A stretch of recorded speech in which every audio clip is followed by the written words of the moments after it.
বিবাহিতা মেয়ে যখন ফেসবুকে ঢোকে, হ্যান্ডসাম ছেলে দেখে সে তো প্রেমে পড়ে। বিবাহিতা মেয়ে যখন ফেসবুকে ঢোকে, হ্যান্ডসাম ছেলে দেখে সে তো প্রেমে পড়ে। ওরে স্বামী সন্তান সব ছাড়িয়া, ওরা স্বামী সন্তান সব ছাড়িয়া নতুন প্রেমিককে চাইছে। মোবাইলে খাইছে জামানা, ফেসবুকে খাইছে জামানা, মোবাইলে খাইছে জামানা, ফেসবুকে খাইছে।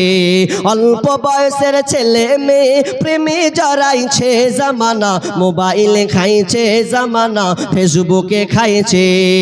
সকালবেলা বাবা বলে যাস রে কোথায়, বাবার কথা শোনার মতো সময় যে আর নাই। রাস্তার পাশে বসে বসে ছেলেরা, রাস্তার পাশে বসে বসে ফিফায়ার খেলছে জামানা, মোবাইলে খাইছে জামানা, ফেসবুকে খাইছে। অল্প বয়সের ছেলে মেয়ে প্রেমে জড়াইছে জামানা, মোবাইলে খাইছে জামানা, ফেসবুকে খাইছে। অল্প বয়সের ছেলে মেয়ে প্রেমে জড়াইছে জামানা, মোবাইলে খাইছে জামানা, ফেসবুকে খাইছে। রাতের বেলায় একা একা ঘুম যে আসে না, মেসেঞ্জারে না পাইলে বন্ধু ভালো লাগে না। যুবক তুমি খুব ডুবে আছো, রাতের বেলায় একা একা ঘুম যে আসে না, মেসেঞ্জারে না পাইলে বন্ধু ভালো লাগে না। আরে তাই তো এখন মা বাবারা, বর্তমানের মা বাবারা ভীষণ টেনশনে পড়েছে জামানা, মোবাইলে খাইছে জামানা, ফেসবুকে খাইছে। অল্প বয়সের ছেলে মেয়ে প্রেমে জড়াইছে জামানা, মোবাইলে খাইছে জামানা, ফেসবুকে খাইছে জামানা, মোবাইলে খাইছে জামানা, মেসেঞ্জারে খাইছে। যুবক রে তুমি যদি হালাতে পড়ে থাকা, তোমাকে এখান থেকে ফিরে আসতে হবে। কেননা আল্লাহ সুবহানাহু ওয়া তাআলা কিয়ামতের দিন পাঁচটা প্রশ্নের সম্মুখীন তোমাকে হতে হবে। লা তাজুল কদম ইবনে আদম ইয়াউমাল কিয়ামাতি মিন ইনদি হাত্তা ইউসআল আন খামসিন। পাঁচটা প্রশ্নের সম্মুখীন হতে হবে।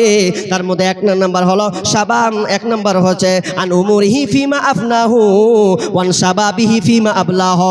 এক নাম্বার তোমার পুরো জীবনের হিসাব দাও, দ্বিতীয়ত তোমার যৌবনের হিসাব দাও। তুমি যৌবন হিসাব, যৌবন সময় তুমি কেমন ভাবে তোমার সময়টাকে অতিবাহিত করেছো। রাত 12টায় কি করেছো, 11টায় কি করেছো, রাত 1টার সময় কি করেছো, কোথায় কোন জায়গায় স্থান করেছো গোপনে, ওটা পর্যন্ত তোমাকে এখন হিসাব দেওয়া লাগবে। শুনেন যুবক, তুমি এই রোগে আক্রান্ত, বর্তমান জেনারেশন যুবক খুবই আক্রান্ত এই রোগটাতে। মোবাইল ব্যবহার করতে নিষেধ নাই, ব্যবহার করো, সাবধান। তোমার মোবাইলে এখনো নারী আছে, তোমার মোবাইলে এখনো গার্লফ্রেন্ডের নাম্বার তুমি নিয়ে রেখেছো, বরঞ্চ তুমি জালসাতেও ডেকেছো। এই জালসা হবে আজকে বিলাসপুরের দিকে, দেখা যেন একটু হয় মুলাকাত, ওই মুলাকাত তুমি আজীবনের মতন পায়ে কুচিলে দাও, শেষ করে দাও। তুমি যদি আরশের নিচে ছায়া পেতে চাও, আজ থেকে তালাক দিয়ে দাও, আজ থেকে সমাপ্তি টেনে দাও। কারণ যেদিন মাথার উপরে সূর্য আসবে, এই সূর্যটার কেউ সহ্য করার কেউ নাই। তবে তুমি বাঁচতে চাও, আরশের নিচে ছায়া যদি তুমি পেতেই চাও, তাহলে তোমাকে এই 7টা শ্রেণীর মধ্যে আমি গজলের মাধ্যমে আমি আপনাদেরকে বলে দিয়েছি, আমি সময় পাবো না। তবে শেষ একটা কথা, আরশের নিচে ছায়া পাবে ওরা যারা ডান হাতে দান করে, বাম হাতে জানতে পারে না।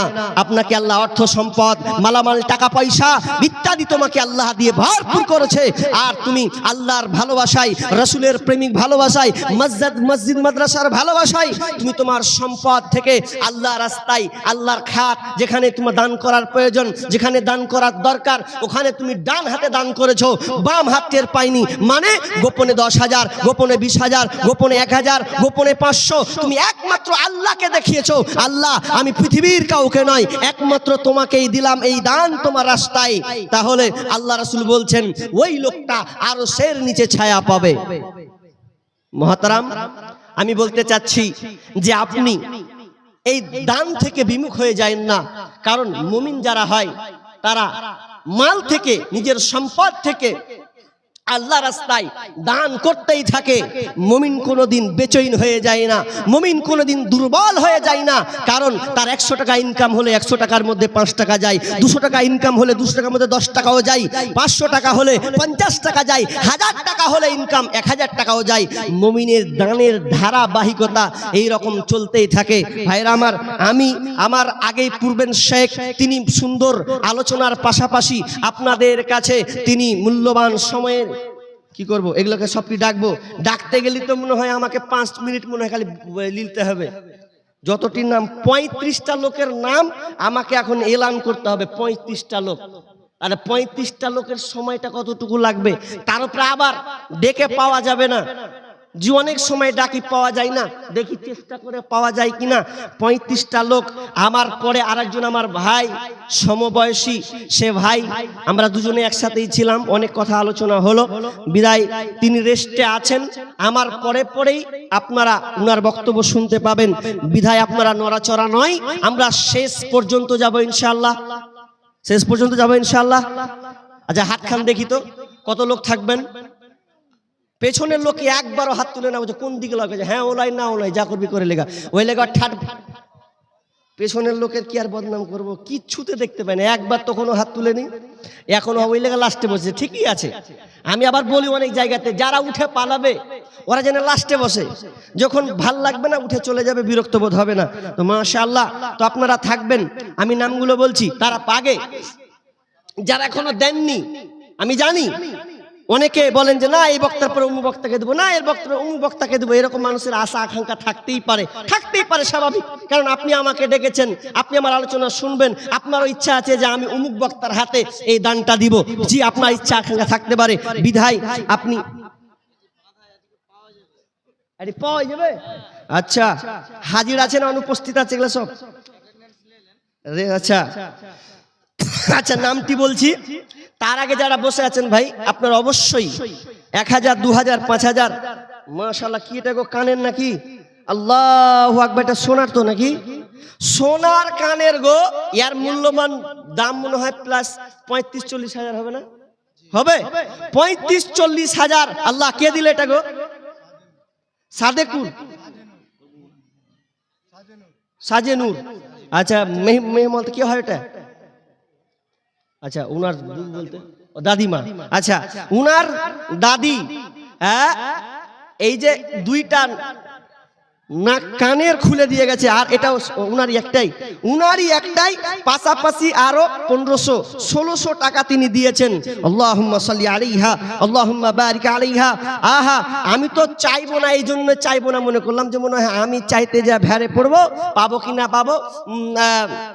তিনি তো আগে অনেক কিছু চেয়েছেন, পেয়েছেন, তো আমিও একটু ট্রাই করতাম, কিন্তু না, মনের কথা মনে আছে, কিন্তু আল্লাহ তো অন্তর্যামী, তিনি আলিমুন বিজাতিস সুদূর, তিনি অন্তর্যামী, সব কিছু তিনি জানেন, বিধায় হয়তো মনের কথা খবর এখানে পেয়ে গেছি। তো একজন আমার মা, তিনি কানের খুলে দিয়েছেন, না জানছি এই তিনি হয়তো এই ভেবেছেন যে এই স্বর্ণকার এই কানের হয়তো আমি মরে গেলে হয়তো দুনিয়ার ছেলে মেয়ে আর কারো কাছে ভাগ বন্টন হয়ে যাবে, কিন্তু আমি যে কানেরটা পরলাম হয়তো মরার পরে এই কান আমি আল্লাহ রাস্তায় দিয়ে চলে গেলাম, মরার পরে যদি আমি আল্লাহকে দাবি করি, আল্লাহ যেই কানেরটা আমি পড়েছি, আমার স্বামীর দেওয়া হোক, আমার বাপের দেওয়া হোক, আমার মায়ের দেওয়া হোক, ওটা আমি মরার পরে যেন আবার যেন এই স্বর্ণকার কানে নিতে চাই, তো আল্লাহ সঙ্গে সঙ্গে ওই বান্দিকে দিবেন, আল্লাহ যেন আবার তাকে স্বর্ণকার দিয়ে পরিপূর্ণ করে দেয়, বলুন আমিন। আল্লাহ।